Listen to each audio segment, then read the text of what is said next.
अस्सलाम वालेकुम नाज़रीन ते मिरर में अवां के भलीकार आऊं आहियां अवां जी मेज़बान रोशनी मेमण। अॼु असां पंहिंजे प्रोग्राम में एक वॾे मेगा स्कैंडल ता पर्दो खणंदासीं ऐं पंहिंजे नाज़रीन खे ॿुधाईंदासीं त सिंध जे ज़राअत जी भलाई लाइ आयल अरबे रुपया कीअं करप्शन ऐं बद इंतज़ामिया जे पर चढ़ी विया। जी बिल्कुलु नाज़रीन, आऊं ज़िक्र कयां पई सिंध जे ज़राअत खाते जे इंजीनियरिंग डिवीज़न जे मातहत हलंदड़ प्रोग्राम सियापिप जो, जंहिंमें करोड़े रुपयनि जे बदउनवानिन ऐं करप्शन जो छिरकाईंदड़ इंकशाफ साम्हूं आयो आहे। आलमी बैंक जे कर्ज़ सां 2015 खां शुरू थियल हिन प्रोग्राम तहत सिंध जे ज़राअत में वॾो इनकलाब अचण जी दावत कई वई, पर थियो सभु कुझु उन जे उबतड़। पंहिंजे नाज़रीन खे इहो बि ॿुधाईंदा हलूं त हिन प्रोग्राम वसीले सिंध जे ज़राअत में इनकलाब आणण लाइ सूबे में 5500 वाटर कोर्स पक्का करणा हुआ, पर 5 साल जो अरसो गुज़रण ऐं अरबे रुपया ख़र्च थियण बावजूदि हेल ताईं 3000 वाटर कोर्स बि पक्का न थी सघिया आहिनि ऐं जेके वाटर कोर्स पक्का कया विया आहिनि उन्हनि में बि नाक़स मटीरियल इस्तेमालु थियण जो इंकशाफ थियो आहे, जंहिं सबबि अक्सर वाटर कोर्स त प्रोग्राम मुकमल थियण खां अॻु ई रही विया आहिनि। नाज़रीन, सियापिप प्रोग्राम तहत पाणीअ जी बचत लाइ 2600 ड्रिप इरिगेशन यूनिट्स बि लॻाइणा हुआ, पर उन जे अधु जो टारगेट बि हासिल न थी सघियो ऐं जेके ड्रिप इरिगेशन यूनिट्स लॻाया विया आहिनि उहे बि नाक़स, जॾहिं त साॻिए प्रोग्राम तहत ज़मींदारनि खे 1100 लेज़र लेवर जॾहिं त साॻिए प्रोग्राम तहत ज़मींदारनि खे 1100 लेज़र लेवलर ॾियण बाबति आबादगारनि जी सिख्या लाइ 1500 सेंटर क़ाइमु करण वारो टारगेट बि पूरो न थी सघियो आहे। नाज़रीन खे इहो बि ॿुधाईंदा हलूं त गुज़िरियल साल जी बजट में हिन प्रोग्राम लाइ 16.5 अरब रुपया रखिया विया, जॾहिं त 5 सालनि दौरान दस्तावेज़नि में हिन प्रोग्राम ते लॻभॻि 1 खरब खां वधीक रक़म ख़र्च थी चुकी आहे, पर ज़मीनी हक़ीक़त में ज़रई शोबे में किथे बि इनकलाब नज़र नथो अचे, पर हिकु हंधि इहो इनकलाब ज़रूरु नज़र ईंदो। यानी ईअं खणी चइजे त सिंध जे ज़रई शोबे में इनकलाब दस्तावेज़नि में ज़रूरु बर्पा थी चुको आहे। नाज़रीन, अफ़सोस सां चवणो पवे थो त सिंध जे ज़राअत में इनकलाब आणण वारे मंसूबे लाइ आलमी बैंक तरफ़ां मिलियल $380 मिलियन मुबैना तौरु कामोरनि जे शाह ख़र्चनि जे वर चढ़ी विया आहिनि ऐं सिंध हुकूमत खे वरी आलमी बैंक खे इहो कर्ज़ व्याज समेत वापसि करणो आहे। सिंध जे ज़रई शोबे में इनकलाब आणण लाइ आलमी बैंक खां व्याज ते अरबे रुपया कर्ज़ वठी शुरू कयल प्रोग्राम सियापिप करप्शन ऐं बदउनवानीअ जे वर चढ़ी वियो। ज़राअत खाते जी इंजीनियरिंग डिवीज़न जे मातहत 2015 खां शुरू थियल प्रोग्राम तहत सिंध जे ज़राअत में वॾो इनकलाब आणण जी दावत कई वई, पर थियो सभु कुझु उन जे उबतड़।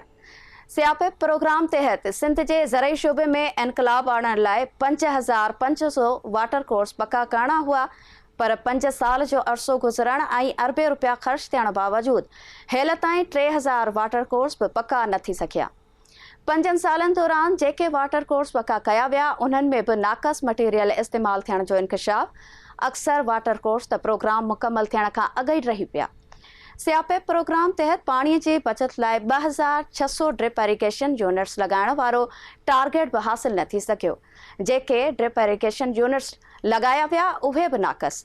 सियापिप प्रोग्राम तहत करोड़े रुपया ख़र्च करण बावजूदि ज़मींदारनि खे 1100 लेज़र लेवलर ॾियण बाबति आबादगारनि जी सिख्या लाइ 1500 सेंटर क़ाइमु करण वारो टारगेट बि अणपूरो।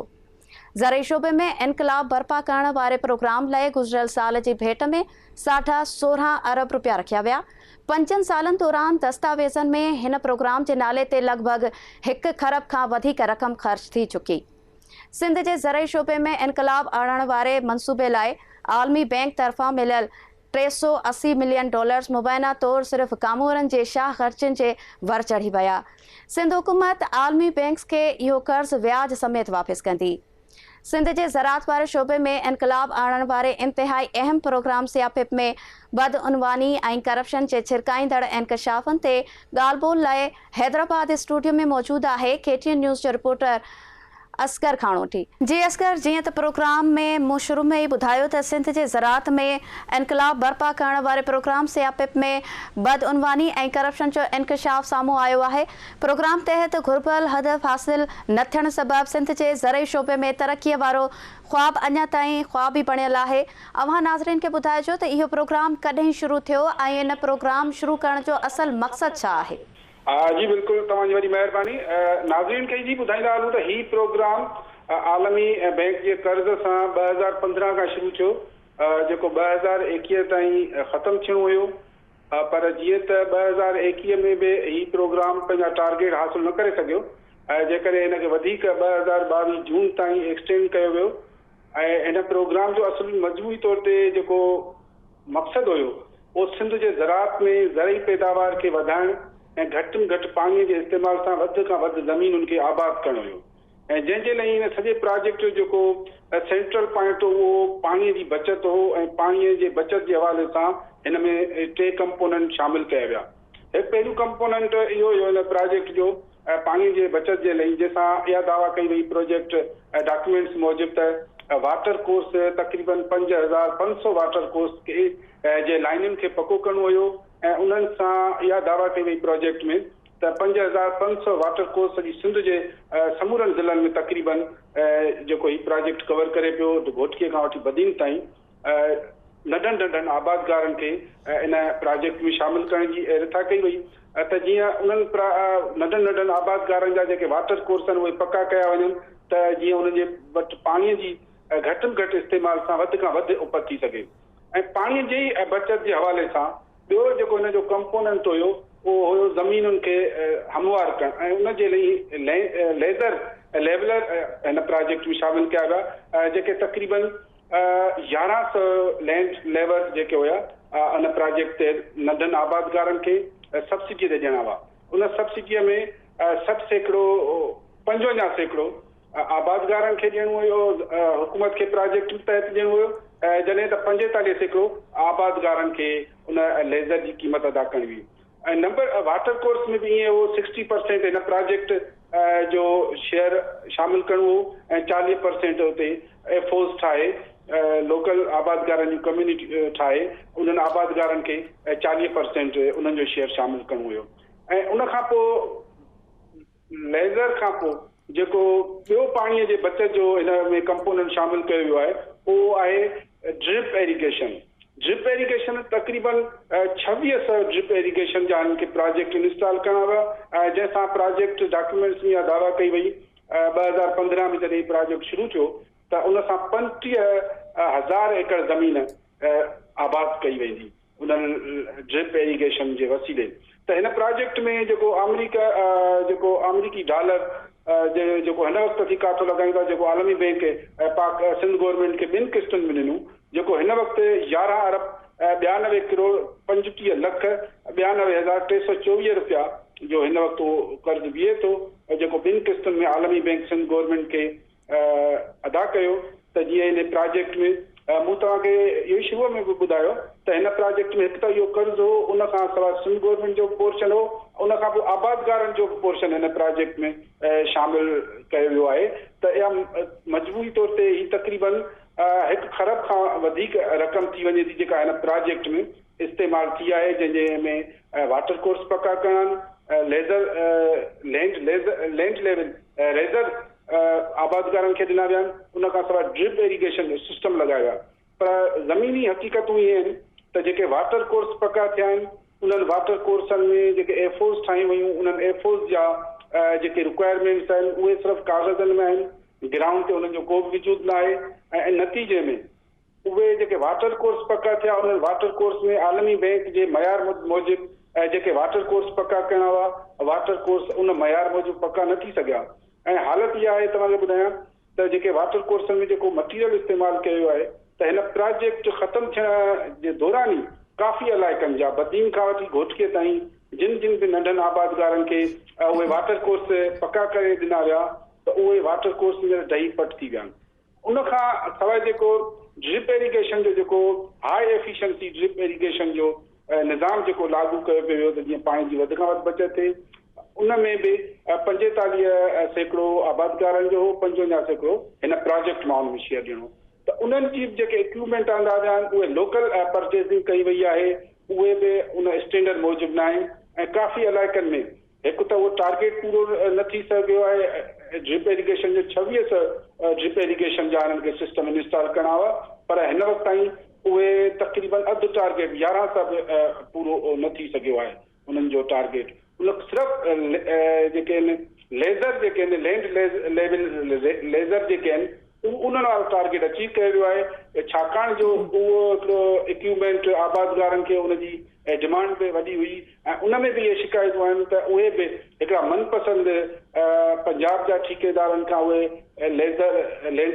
लेज़र ठाराए विया आहिनि ऐं जेके काफ़ी जिन आबादकारनि खे ॾिना विया उहे आबादकारनि जी शिकायतूं आहिनि त उहे उन्हनि वटि ख़राब थी विया आहिनि। उनखां सवाइ उन्हनि आबादकारनि खे हिकिड़ी अवेयरनेस ॾियणी हुई। उन सिलसिले में 1500 स्कूल ट्रेनिंग सेंटर जिनखे चऊं आबादकारनि जी सिख्या जे लाइ, त उहे ट्रेनिंग सेंटर 1500 ट्रेनिंग सेंटर सॼी सिंध जे मुख़्तलिफ़ ज़िलनि में उहे करणा हुआ त जीअं उन्हनि में अवेयरनेस अचे त पाणी जी बचति थिए ऐं इन प्रोजेक्ट खे कामयाबीअ सां हलाए सघिजे। पर हिन प्रोजेक्ट तहत उन जेके आबादकार जे सिख्या जा 1500 सेंटर हिननि खे करणा हुआ, उहे 400 सेशन बि क़ाइमु न थी सघिया आहिनि सेंटरनि जे नाले ते ऐं उहे जेके 400 बि सेंटर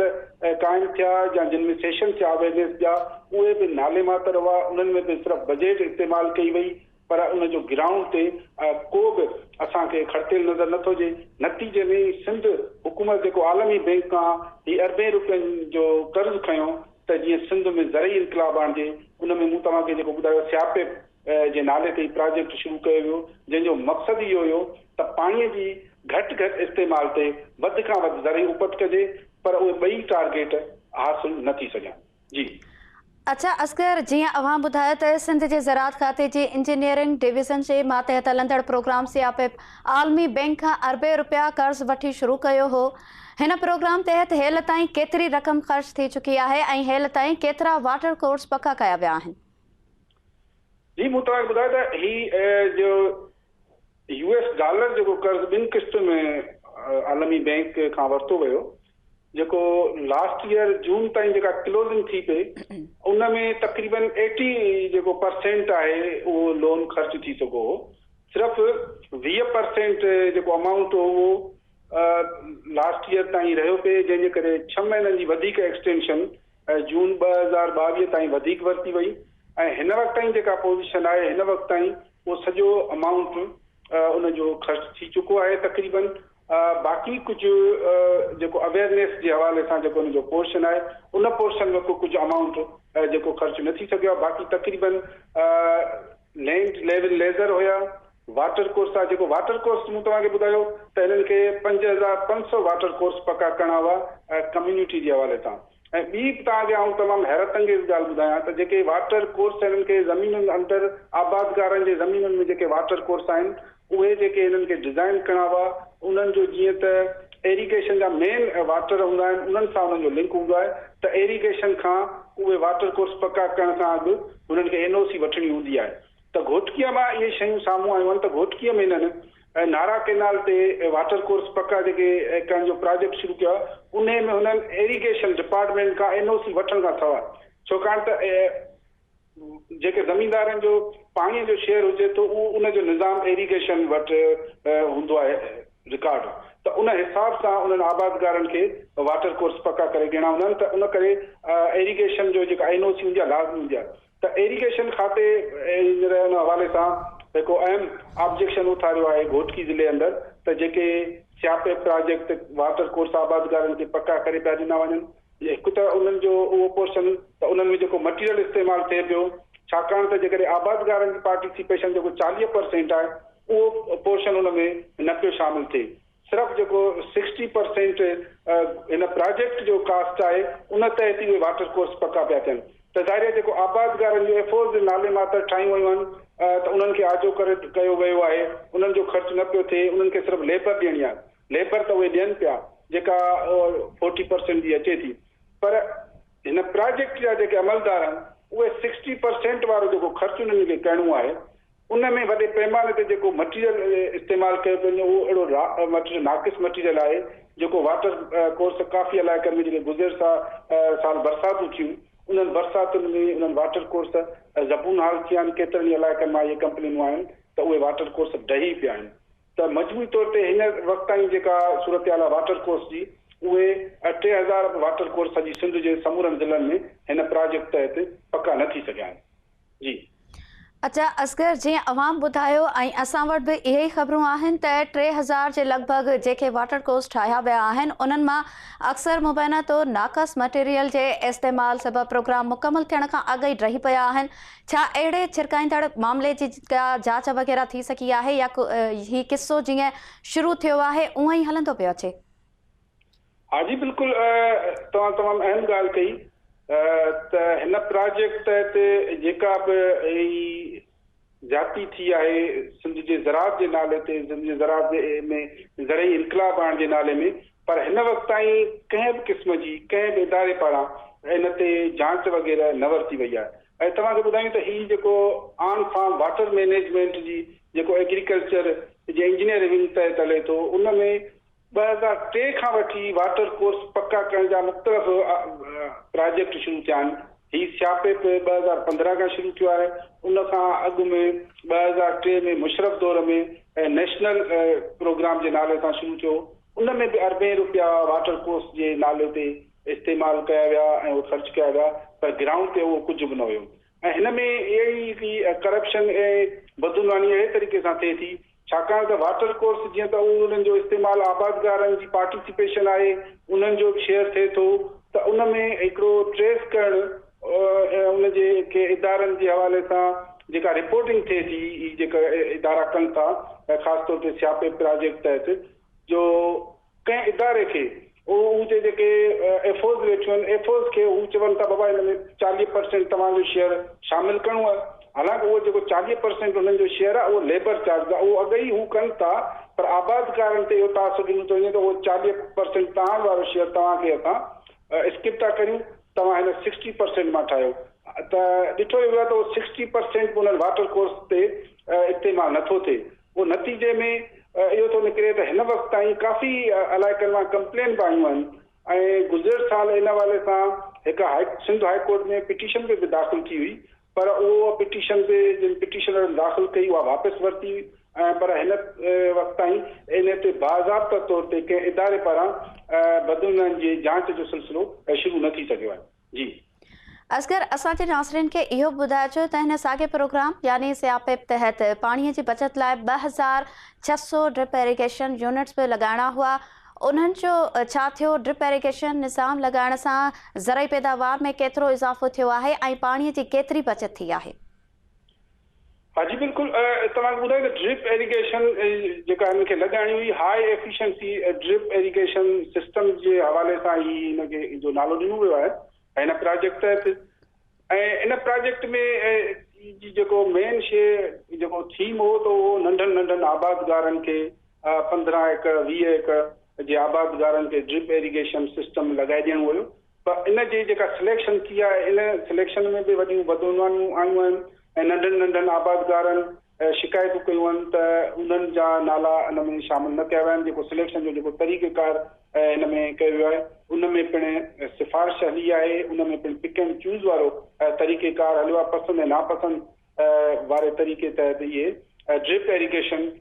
जो जेके सिस्टम लॻाए ॾिनो वियो आहे उन में इन शइ ते बि अमल कयो वियो आहे जो उन में मेरिट न रखी वई आहे। नंबर ॿी ॻाल्हि त जेको हिन में ड्रिप इरिगेशन जो जेको सिस्टम ख़रीद कयो वियो आहे उन जा जेके टेंडर आहिनि, टेंडरिंग वारो सिस्टम आहे उहो बि जेको आहे सिंध गवर्नमेंट जो जेको रूल आहे परचेसिंग वारो उनखे नज़र में रखी करे ख़रीद न कयो वियो आहे। उहो इहो बि ॿुधायो वञे त की पंजाब जूं कंपनियूं आहिनि हिकु ॿ जिन सां इहे मनपसंदि ठेकेदारनि खां उन्हनि जा उहे इक्विपमेंट वरिता विया आहिनि जेके काफ़ी हंधनि ते उहो हिन वक़्तु जेको हुन जा नोज़ल थियनि था, उन जेको सिस्टम थिए थो, उन जेको मटीरियल इस्तेमालु थियो आहे ड्रिप जो, जंहिं वसीले सिस्टम ड्रिप सिस्टम दुनिया जो को वाहिद तरीक़ो आहे हींअर एग्रीकल्चर में इरिगेशन जो जंहिंसां घटि में घटि पाणीअ ते वधि खां वधि ज़राअत थिए थी। पर बदकिस्मतीअ सां सिंध में अरबे रुपया ख़र्च करण जे बावजूद बि जेको 35,000 एकड़ ज़मीन हिन प्रोजेक्ट तहत ड्रिप इरिगेशन वसीले आबाद करणी हुई उहो टारगेट हासिल न थी सघियो आहे। ज़रई पैदावार वधाइण वारो जेको तसवुर हुयो उहो त पंहिंजी जॻह ते पूरो न थियो, पर हीउ जेको सिंध गवर्नमेंट आलमी बैंक खां कर्ज़ खयो उहो कर्ज़ रहिजी वियो जेको हाणे सिंध हुकूमत खे ब्याज समेत वापसि करणो पवंदो, पर उन सां सिंध जे ज़राअत खे सिंध जे आबादगारनि खे ज़मीन ग्राउंड रियलिटी ते हिन वक़्त ताईं कंहिं क़िस्म जो फ़ाइदो न थी सघियो आहे। जी अच्छा असगर, जीअं अवां शुरू में बि इन हवाले सां ज़िक्र कयो ऐं हिकु भेरो ॿीहर बि नाज़रीन खे ॿुधाइजो त आलमी बैंक खां कर्ज़ वठी शुरू कयल प्रोग्राम तहत 1100 लेज़र लेवलर ॾियण ऐं आबादगारनि जी सिख्या लाइ 1500 सेंटर क़ाइमु करणा हुआ। इहो हदफ़ पूरो थियो या उते बि साॻी सूरत हाल आहे? जी बिल्कुलु, उन में सिर्फ़ु जेके लेज़र आहिनि, लैंड लेवल लेज़र आहिनि, उन्हनि वारो टारगेट पूरो थियो आहे, छाकाणि जो उहो हिकिड़ो एॾो इक्विपमेंट औज़ार आहे जंहिंजी आम मार्केट में वॾी डिमांड आहे। सिंध जे आबादगारनि में तव्हांखे ॿुधायूं त इहा पंजाब में हिन वक़्त ताईं तमामु 10-12 साल पुराणी टेक्नोलॉजी आहे, पर सिंध में अञा हाणे मुतारफ़ थिए थी गुज़िरियल 4-5 सालनि खां। त सिंध जो आबादगार आम मार्केट मां, प्राइवेट मार्केट मां बि लेज़र ख़रीद करे रहियो हो। त उन ई करे हिते जॾहिं उन्हनि खे सब्सिडीअ ते मिलियो त उते उनजी डिमांड तमामु आम आबादगारनि वटि तमामु घणी हुई, पर उते इहा बदनवानी थी आहे हिन प्रोजेक्ट तहत त नंढनि आबादगारनि, छो त हिन प्रोजेक्ट जो जेको मेन थीम हुयो उहे स्मॉल ग्रोअर्स हुया, वॾा ज़मीनदार न हुआ, छाकाणि त वॾनि ज़मीनदारनि सब्सिडीअ तहत उन्हनि खे सब्सिडी नथी ॾेई सघिजे ऐं नंढनि आबादगारनि जो राइट हो त उन्हनि खे सब्सिडी मिलिया। हिते वरी इन जेको लेज़र आहिनि उन्हनि में वरी इहा बदनवानी कई वई। हिकिड़ा त उहे जेके लेज़र आहिनि उन्हनि जी बि जेका परचेसिंग थी आहे या अलॻि ॻाल्हि आहे त उन्हनि जी परचेसिंग में बि वॾे पैमाने ते बदनवानियूं थियूं आहिनि। ऐं नंबर ॿी ॻाल्हि त जेका मेरिट ते नंढनि आबादगारनि खे ई लेज़र ॾियणा हुआ उनजे बजाए वॾनि आबादगारनि खे ॾिना विया आहिनि, छाकाणि जो उनजो तरीक़ेकार जेका मेरिट ठाही वई उहा उन ते नंढनि आबादगारनि जी पहुच रसाई आसान न हुई, तंहिं करे उहे न रखी सघिया। तंहिं करे इन टारगेट जे पूरे थियण जो हिकिड़ो मक़सदु जेको मेन थीम इहो ई मक़सदु इहो आहे जो आबादगारनि में अॻे अवेयरनेस हुई, लेवल लेज़र जी आम मार्केट में तमामु घणी खपत हुई, हिते उन्हनि खे सब्सिडी ते मिली रहिया, तंहिं करे उहो टारगेट अचीव थी वियो जेको मूं तव्हांखे ॿुधायो। पर टारगेट अचीव कीअं थियो आहे, जेके हिन में नंढा आबादगार हुआ जिन जो राइट हो उहो मुतासिर थियो आहे, उन्हनि खे पंहिंजे हक़ सां हिन प्रोजेक्ट में महरून रखियो आहे। वरी अचूं था जेको तव्हां ॿियो नुक़्तो उथारियो त आबादगारनि खे अवेयरनेस ॾियणी हिननि टिनी कंपोनेंट जे बारे में, ड्रिप इरिगेशन, वाटर कोर्स ऐं लैंड लेवल लेज़र। त उन जे हवाले सां सॼी सिंध जे समूरनि ज़िलनि में 1500 सिख्या सेंटर क़ाइमु करे उन्हनि में सेशन करणा हुया, माहिरनि खां, मुख़्तलिफ़ माहिरनि खां, ख़ासि तौर ते आपाशी जे माहिरनि खां, त जीअं पाणीअ जे घटि में घटि इस्तेमाल ते वधि खां वधि ज़रई उपत कीअं कजे ऐं हिननि टिनी टेक्नोलॉजियुनि खे, वाटर कोर्स खे पको कीअं कजे ऐं वाटर कोर्स जो सही इस्तेमालु कीअं कजे, लैंड लेवल लेज़र जी अहमियत छा आहे ऐं उन खां सवाइ ड्रिप इरिगेशन जी ज़रूरत छो आहे ऐं कहिड़नि कहिड़नि इलाइक़नि में उहो लॻाइणु घुरिजे जिते तमामु पाणी घटि आहे। त उन हवाले सां जेके हिननि खे 1500 सेंटर क़ाइमु करणा हुआ ऐं सेशन क़ाइमु करणा सिंध जे मुख़्तलिफ़ ज़िलनि में, त उनजो बि टारगेट उहो पूरो न थी सघियो आहे ऐं जेके 400 खां 500 सेशन्स कया विया आहिनि सेंटर जे नाले ते उहे बि सिर्फ़ु नाले मातर आहिनि। आबादगारनि जी जेका उन में पार्टिसिपेशन आहे, शिरकतदारी आहे, उहा उन में पूरी न थी सघी आहे। जी असगर, जीअं अवां शुरू में ॿुधायो त ज़रई शोबे में इनकलाब बर्पा करण वारे प्रोग्राम सियापेप लाइ गुज़िरियल साल जी बजट में 16.5 अरब रुपया रखिया विया ऐं 5 सालनि में मजमूई तौरु 1 खरब खां वधीक रक़म दस्तावेज़नि में ख़र्च थी चुकी आहे। एतिरी ॻरी रक़म ख़र्च थियण बावजूदि ज़मीनी हक़ीक़तूं छा पियूं ॿुधाइनि ऐं छा सिंध में ज़रई इनकलाब वारो ख़्वाबु साबिया थींदो बि या इहो ख़्वाबु ई रहिजी वेंदो? जी तव्हांखे जीअं त मूं ॿुधायो त on farm water management agriculture department जे इंजीनियरिंग विंग जो हिकिड़ो प्रोजेक्ट आहे मुख़्तलिफ़ नालनि सां, जीअं आन फार्म वाटर मैनेजमेंट हो हाणे सियापेप जे नाले सां हले थो। त एग्रीकल्चर डिपार्टमेंट जी जेका इंजीनियरिंग विंग आहे इन गुज़िरियल 25-30 सालनि खां वठी मुख़्तलिफ़ नालनि सां जेके आलमी बैंक, एशियाई बैंक, खां कर्ज़ वठी पाकिस्तान गवर्नमेंट कर्ज़ वठंदी पहिरियां हिननि खे ॾींदी जेको शुरूअ में ऐं जेको मूं तव्हांखे ॿुधायो 2003 में बि शुरू थियो ऐं उन खां अॻु 1990 में बि प्रोजेक्ट शुरू थियो पका कोर्स करण जो बेनज़ीर साहब जे पहिरीं गवर्नमेंट में, उन खां पोइ मुशरफ जो गवर्नमेंट में शुरू थियो ऐं हीउ प्रोजेक्ट जेको 2015 में शुरू थियो त हीउ तसलसल आहे उन्हनि सभिनी प्रोजेक्टनि जो मजमूई तौर ते हिननि खे सॼी सिंध में हिननि टिनी फेज़िस में 30 सालनि में सिंध जे 42,000 वाटर कोर्स मां 26,000 वाटर कोर्स पका करणा हुआ। पर ग्राउंड ते जेके ज़मीनी हक़ीक़तूं आहिनि त जीअं गुज़िरियल प्रोजेक्ट हुआ 1990 वारो हुयो, 2003 वारो नेशनल प्रोग्राम हुयो ऐं हीअं साॻी तरीक़े सां हीउ जेको 2015 में प्रोजेक्ट शुरू थियो आहे सियापत जे नाले सां, हुनजो बि उहो ई साॻियो असरु थियो आहे। वाटर कोर्सिस नाले मात्र पका थिया आहिनि, उन्हनि में जेको मटीरियल जो जेको इस्तेमालु थियो आहे उहो नाक़िस मटीरियल इस्तेमालु थियो आहे जो हे वाटर कोर्स 5 सालनि जे अरसे में जेके फ़र्ज़ु करियो 2015 में या 2016 में वाटर कोर्स ठहियो त उहो अॼु 2021, 22, 23 में वेठा आहियूं त उन्हनि वाटर कोर्सिस जी इहा हालत आहे जो उहे पंहिंजी अफ़ादत विञाए चुका आहिनि। जेका हुननि में एफिशिएंसी जे पाणी बचत करण जी उहे उन्हनि में हाणे उहा न रही आहे सलाहियत ऐं उहे पंहिंजो कमु प्रॉपर न करे रहिया आहिनि, जंहिंमां इहो लॻे पियो त जेको पैसो ख़र्चु कयो वियो उहो ज़ियान कयो वियो। ऐं तव्हांखे जीअं शुरूअ में ॿुधायो त हीउ वर्ल्ड बैंक जो कर्ज़ु हुयो, हीउ एड न हुई, हीउ कर्ज़ु हुयो जेको सिंध गवर्नमेंट खे इंट्रेस्ट रेट ते मिलियो आहे। हाणे सिंध गवर्नमेंट खे जेको असां अमेरिकी डॉलर में तव्हांखे ॿुधायो त 2 क़िस्तनि में सिंध गवर्नमेंट खे मिलिया, जेके मजमूई तौर ते हिन वक़्तु 11 अरब 92 करोड़ 35 लख 92,324 थियनि था ऐं इन में सिंध गवर्नमेंट जो पोर्शन आहे ऐं आबादगारनि जो बि इन में प्रोजेक्ट में पोर्शन शामिल आहे। जीअं मूं तव्हांखे ॿुधायो त शुरूअ खां वठी जेके लैंड लेवल लेज़र हुया उन्हनि जे परचेजिंग ते बि 40% आबादगारनि पंहिंजो हिसो शामिल कयो आहे, 60% प्रोजेक्ट मां ॾिनो वियो आहे। साॻिए तरीक़े सां वाटर कोर्सिस जे तामीर में बि 60% हिन प्रोजेक्ट मां शेयर ख़र्चु कयो आहे, 40% आबादगारनि ॾिनो आहे। साॻिए तरीक़े सां ड्रिप इरिगेशन में बि 45% आबादगारनि जो आहे, 55% हिन प्रोजेक्ट मां ॾिनो आहे। त जेकॾहिं इहा ऐं सिंध गवर्नमेंट जो जेको सैलरीज़ जे मद में बजट आहे उहा बि अलॻि आहे त इहो मजमूई तौर ते जेको काथो लॻायूं था त 1 खरब खां बि वधीक अमाउंट थी वञे थो जेको इन प्रोजेक्ट ते हिन सिर्फ़ु 5 सालनि में इस्तेमालु थियो आहे। पर ज़मीनी हक़ीक़तूं इहे आहिनि जो इहो project land level laser drip irrigation जेका 35,000 एकड़ ज़मीन आबाद करणी हुई उहा, उन खां सवाइ आबादगारनि जे बि जागरता जे हवाले सां सेशन्स रखणा हुआ उहे ऐं वाटर कोर्स कंहिं बि टारगेट अचीव न थियो आहे। जेकॾहिं लैंड लेवल लेज़र में टारगेट अचीव थियो आहे त उते नंढनि आबादगारनि सां ज़्यादती कई वई आहे, उन्हनि जो जेको राइट बीठो पियो उन्हनि खे न ॾिनो वियो आहे ऐं वॾनि आबादगारनि खे ऐं मनपसंद माण्हुनि में उहे विराया विया आहिनि। जी अच्छा असगर, इहो ॿुधाइजो त सिंध हुकूमत हिन प्रोग्राम लाइ जेको कर्ज़ वरितो आहे इहो हिननि खे कॾहिं वापसि करणो आहे ऐं तव्हां मुताबिक़ व्याज केतिरो बीहे थो? जी हाणे इहो प्रोजेक्ट हिननि खे जेको वापसि करिणो आहे उनजी जेका एक्चुअल डेट आहे छाकाणि त उहो क्लोज़िंग हाणे 2023 में उनजी क्लोज़िंग थियणी आहे। मूं तव्हांखे ॿुधायो त 2022-23 जून ताईं उनजी क्लोज़िंग थियणी हुई पर वरी उहा न थी, इन कोरोना जा सबब ॼाण आहे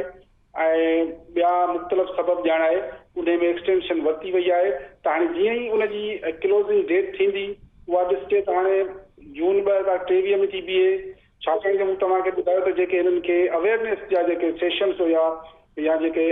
जागरता मुहिम हलाइणी आबादकारनि में उहो पोर्शन अञा रहे पियो, जंहिं ते मुख़्तलिफ़ तरीक़नि सां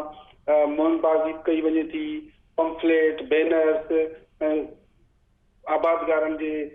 इलाइक़नि में चाकिंग वग़ैरह जे वसीले, त उहो पोर्शन अञा रहे थो। जीअं ई उहो पोर्शन शुरू थींदो त उन खां पोइ उनजी रीपेमेंट जो शेड्यूल तय थींदो। उहो अञा रीपेमेंट जो शेड्यूल तय न थियो आहे।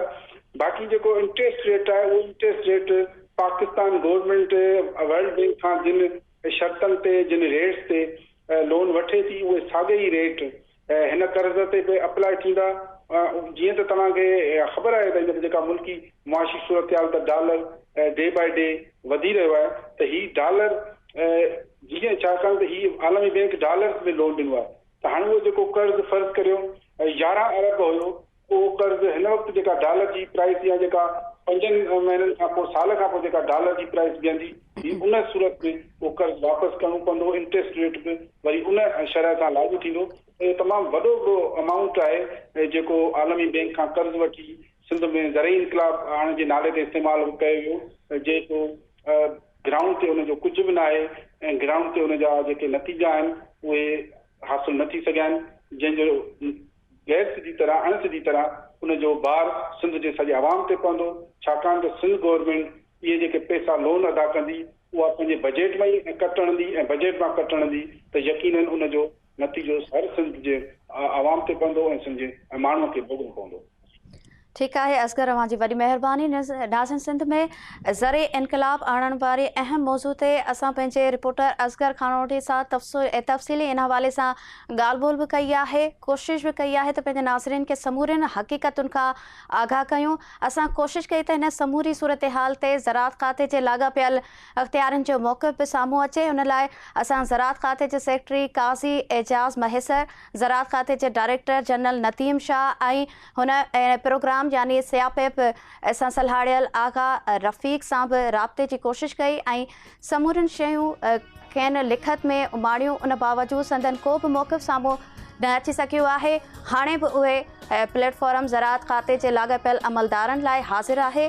उहे अचनि ऐं पंहिंजो मौक़िफ़ ॾियनि। असगर खानोटी, अवां जी इन हवाले सां वॾी महिरबानी। अवां हिन समूरनि हक़ीक़तुनि जे हवाले सां नाज़रीन खे ॼाण ॾिनी। अवां पाकिस्तान ऐं सिंध जी तरक़ीअ में करंगीअ जी हॾीअ जी हैसियत रखंदड़ ज़राअत जहिड़े अहम शोबे में साम्हूं आयल छिरकाईंदड़ स्कैंडल बाबति असांजे नाज़रीन खे आगाह कयो। ईंदड़ हफ़्ते कंहिं नए मौज़ू सां गॾु दी मिरर में ॿीहर हाज़िर थींदासीं। तेसीं ताईं पंहिंजी मेज़बान रोशनी मेमन खे ॾींदा इजाज़त। अला वाही।